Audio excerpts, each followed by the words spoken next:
வணக்கம்ப்பா. இப்போ தமிழ்நாட்டில் குழந்தைகள் பிறப்பு ரொம்ப குறைஞ்சி போச்சாமா. புள்ளி விவரத்தில் சொல்கிறாங்க. அதுக்கு என்ன காரணம்னு யாருக்குமே தெரிய மாட்டேங்குது. தெரியாமத்தான் இப்போ என்ன பண்ணிக்கிட்டு இருக்காங்க, பெண்கள்லாம் மாதவிடாய் சமயத்தில் இந்த டயாப்பர் யூஸ் பண்ணுறாங்க. அது அவ்வளோ கெடுதல்ப்பா. அதில் அது நல்லதே கிடையாது. அந்த காலத்தில் துணியை தான் யூஸ் பண்ணாங்க. அவங்கெல்லாம் 10 16 பெறலையா.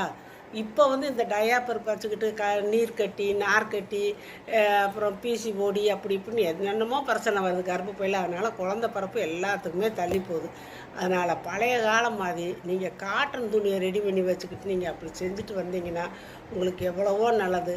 குழந்த வேணுங்கிறதுக்கோசரம் ஒரு லட்சமாக செலவழிக்கிறாங்க. இருந்தாலும் அது நல்லபடியாக அது நல்லதில்லை.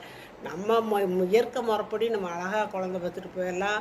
மற்றபடி இந்த அதில் கூட கர்ப்பவாய் புற்றுநோய் கூட வருதுங்கிறாங்க. இதெல்லாம் காரணம் இதுதான்ப்பா. பழைய காலத்து முறைப்படி இருங்க, ஒன்றும் தப்பு இல்லை. இப்போ நம்ம நாகரிகமாக சொல்லிக்கிட்டு எப்படி என்னென்னமோ வச்சுக்கிறாங்க. அது நல்லதே கிடையாதுப்பா.